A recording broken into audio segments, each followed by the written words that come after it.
اعوذ باللہ من الشیطان الرجیم بسم اللہ الرحمن الرحیم سورۃ ابراہیم بسم اللہ الرحمن الرحیم الف لام را۔ یہ نوٹ کیجئے یہ جو 6 صورتیں آئی ہیں ان میں سے پہلی 3 میں الف لام را تھا، چوتھی میں الف لام را، درمیان میں میم اور آ گیا سورہ رات کے اندر الف لام میم را۔ پھر یہ 2 صورتیں ہیں جو الف لام را کی آ رہی ہیں، سورہ ابراہیم اور سورہ حجر۔ الف لام را کتاب انزلناہ الیک لتخرج الناس من الظلمات الی النور۔ یہ وہ کتاب ہے جو اے نبی ہم نے نازل کی ہے آپ کی طرف تاکہ آپ نکالیں لوگوں کو اندھیروں سے روشنی کی طرف۔ یہ نوٹ کر لیجئے، اندھیرے ہمیشہ میں نے عرض کیا قرآن مجید میں ظلمات جمع میں آئے گا، نور واحد میں۔ بِإِذْنِ رَبِّهِمْ، اور آپ کا یہ نکالنا جو ہوگا لوگوں کو اندھیروں سے روشنی میں ان کے رب کے اذن سے، الی صراط العزیز الحمید، اور گویا کہ یہ مترادف ہے اس ہستی کے راستے کی طرف نکالنے کے کہ جو زبردست ہے، خوبیوں والا ہے، ستودہ صفات ہے، اپنی ذات میں خود محمود ہے۔ اللہ الذی لہ ما فی السماوات و ما فی الارض۔ سورہ رعد میں آپ نے دیکھ لیا کہ رسولوں کا تذکرہ نہیں آیا، کہیں وہ مضمون نہیں آیا، جس طریقے سے کہ سورہ انعام میں ہم نے دیکھا تھا، وہاں تو پھر بھی حضرت ابراہیم کا تذکرہ تھا اور کچھ اور انبیاء کے نام تھے، لیکن سورہ رعد خالص جو ہے سورہ رعد وہ التذکیر بآلاء اللہ پر مشتمل تھی۔ اس میں آپ دیکھیں گے ذرا مختلف انداز میں رسولوں کا تذکرہ ہوگا لیکن جمع کے صیغے میں، اور پھر حضرت ابراہیم کا ذکر بھی ہوگا، اسی لیے سورت کا نام بھی سورہ ابراہیم ہے۔ الف لام را کتاب انزلناہ الیک لتخرج الناس من الظلمات الی النور باذن ربہم الی صراط العزیز الحمید۔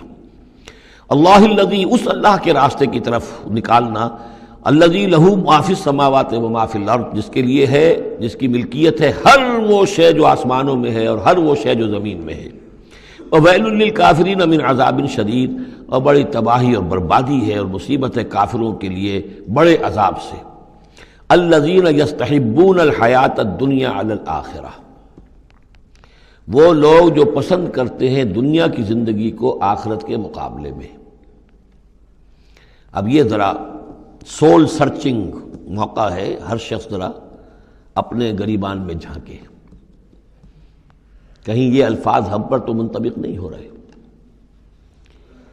ہماری ایلوکیشن کیا ہے، وقت کی، صلاحیت کی، قوت کی، اصل ایمبیشنز کیا ہیں، ترقی کہاں کرنی ہے، کس چیز کے حصول کے لیے دن رات ایک ہے، بھاگ دوڑ ہے، خون پسینہ ایک ہے، کس لیے؟ آخرت یا دنیا؟ الذین یستحبون الحیات الدنیا علی الآخرہ، وہ لوگ کہ جنہوں نے پسند کر لی ہے دنیا کی زندگی آخرت کے مقابلے میں، ویصدون عن سبیل اللہ، اور وہ روکتے ہیں اللہ کے راستے سے۔ آج بھی روکتے ہیں۔ کوئی نوجوان ہے وہ زندگی کا رخ بدلنا چاہتا ہے، اس کے والدین کہیں کہ تمہاری مت ماری گئی، دماغ خراب ہوا تمہارا، تم اپنے کیریئر کی فکر کرو، تم اپنے مستقبل کی فکر کرو، تم پروفیشن کی فکر کرو، تمہیں یہ کیا دماغ میں فطور آ گیا ہے، کس کام میں لگ گئے؟ یہ دنیا یصدون عن سبیل اللہ، روکتے ہیں اللہ کے راستے سے۔ وَيَبْغُونَهَا عِوَجًا، اور اس کے اندر کجی تلاش کرتے ہیں، کسی نہ کسی طریقے سے ان کو موڑ کر لے جائیں۔ جن کاموں میں ہم نے اپنی زندگیاں گلا دی ہیں انہی کاموں کے اندر یہ بھی لگے رہے۔ اولئک فی ضلال بعید، یقیناً یہ لوگ بہت دور کی گمراہی میں مبتلا ہو چکے ہیں۔ وما ارسلنا من رسول الا بلسان قومہ لیبین لہم، اور ہم نے نہیں بھیجا کسی رسول کو مگر یہ کہ اس کی قوم کی زبان ہی میں، یعنی اس کے پاس جو وحی آئی وہ اس کی قوم کی زبان میں آئی۔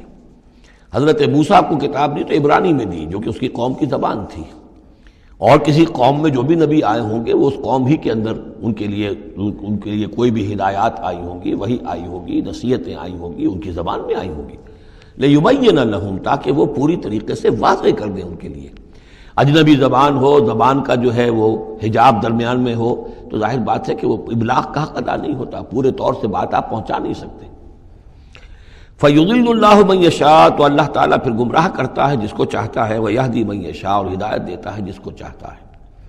اور اس میں یشاء جو ہے دونوں جگہ یہ گویا کہ اللہ تعالیٰ کی طرف بھی آ جائے گا۔ اللہ گمراہ کرتا ہے جو چاہتا ہے گمراہی حاصل کرنا، اور اللہ ہدایت دیتا ہے اسے جو چاہتا ہے ہدایت حاصل کرنا۔ وَهُوَ الْعَزِيزُ الْحَكِيمُ، اور وہ زبردست ہے کمال حکمت والا۔ وَلَقَدْ أَرْسَلْنَا مُوسَىٰ بِآيَاتِنَا أَنْ أَخْرِجْ قَوْمَكَ مِنَ الظُّلُمَاتِ إِلَى النُّورِ، اور ان کو خبردار کرو، انہیں نصیحت کرو، انہیں یاد دہانی کرو اللہ کے دنوں کے حوالے سے۔ آج ہمارے اس درس میں وہ انباء الرسل کی اصطلاح بھی آ گئی جو کثرت سے میں استعمال کر رہا تھا، اور یہ تذکیر بایام اللہ، اللہ کے دنوں کے حوالے سے تذکیر۔ یہ شاہ ولی اللہ دہلوی رحمۃ اللہ علیہ نے الفوض الکبیر میں قرآن مجید کے مضامین کی تقسیم کی ہے، تو ان میں سے مثلا ایک مضمون یہ ہے التذکیر بآلاء اللہ، اللہ کی نعمتوں اور قدرتوں کے حوالے سے، اس کی نشانیوں کے حوالے سے یاد دہانی۔ ایک التذکیر بایام اللہ، اللہ کے دنوں کے حوالے سے، خاص وہ دن جن میں اللہ تعالیٰ کی طرف سے بڑے بڑے فیصلے جو ہیں وہ صادر ہوئے اور نافذ ہوئے۔ ان فی ذلک لآیات لکل صبار شکور، یقیناً اس میں نشانیاں ہیں ہر اس انسان کے لیے جو بہت صبر کرنے والا ہو اور بہت شکر کرنے والا ہو۔ صبار اور شکور یہ دونوں جو ہے کمپلیمنٹری ہیں۔ کوئی تکلیف آئے، ناگوار صورتحال ہو تو صبر کرے، کوئی نعمت ہے، خوشحالی ہے، فراوانی ہے، آسان ہے، آرام ہے تو پھر اس پر شکر کرے۔ تو صبر و شکر اور شکر و صبر یہ دونوں جو ہے کمپلیمنٹری ہیں، اور یہ بندہ مومن کے لیے یہ ان دونوں میں سے کوئی نہ کوئی کیفیت اس کی ہر وقت ہونی چاہیے۔ لیکن دونوں میں مبالغے کا صیغہ آیا، صبار اور شکور۔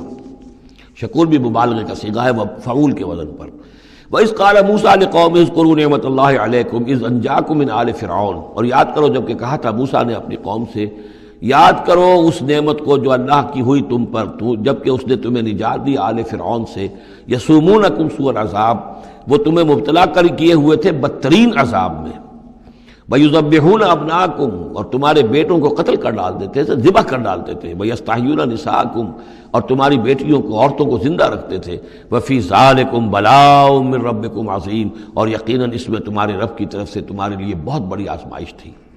وَإِسْتَأْذَنَ رَبُّكُمْ، اور جب یاد کرو جب کہ تمہارے رب نے اعلان کر دیا تھا لَإِن شَكَرْتُمْ لَأَزِيدَنَّكُمْ، اگر تم میرا شکر کرو گے، میرا حق مانو گے، میری نعمتوں کا حق ادا کرو گے تو میں اور دوں گا اور بڑھاؤں گا، میرے خزانوں میں کوئی کمی نہیں ہے۔ وَلَئِن كَفَرْتُمْ، لیکن اگر تم کفر کرو گے، کفران نعمت کرو گے، ناقدری کرو گے، ناشکری کرو گے، تو پھر ان عذابی لشدید، تو یقیناً پھر میرا عذاب بھی بہت سخت ہے۔ وقال موسیٰ ان تکفروا انتم ومن فی الارض جميعا فإن اللہ لغنی حمید، اور موسیٰ نے یہ بھی کہا دیکھو اگر تم، نہ صرف تم بلکہ جو بھی زمین میں ہیں سب کے سب کفر کریں اللہ کا، سب کے سب ناشکری کریں، کفر کریں، فإن اللہ لغنی حمید، تب بھی اللہ جو ہے وہ تو غنی ہے، اسے کسی کی احتیاج نہیں، کوئی ضرورت نہیں، اور حمید ہے، اور وہ بہت ہی اپنی ذات میں ستودہ صفات ہے۔ الم یاتکم نبأ الذین من قبلکم، کیا تمہارے پاس آ نہیں گئی ہیں خبریں ان لوگوں کی جو تم سے پہلے تھے، قوم نوح و عاد و ثمود، وہ قوم نوح اور عاد اور قوم ثمود، والذین من بعدہم، اور جو ان کے بعد ہوئے، لا یعلمہم الا اللہ، اور بہت سی ایسی اور قومیں تھیں جنہیں نہیں جانتے کوئی بھی سوائے اللہ کے، جاءتہم رسلہم بالبینات، ان کے پاس آئے ان کے رسول واضح نشانیاں لے کر، فردوا ایدیہم فی افواہہم، تو انہوں نے اپنی انگلیاں اپنے منہوں میں ڈال لیں، وقالوا انا کفرنا بما ارسلتم به، اور انہوں نے کہا کہ ہم تو جو کچھ تم نے دے کر بھیجا گیا ہے اس پر کفر کر رہے ہیں، وَإِنَّا لَفِي شَكٍّ مِّمَّا تَدْعُونَنَا إِلَيْهِ مُرِيبٍ، اور جو چیز کی تم ہمیں بلا رہے ہو جس چیز کی طرف، اس کے بارے میں ہمارے دلوں میں شکوک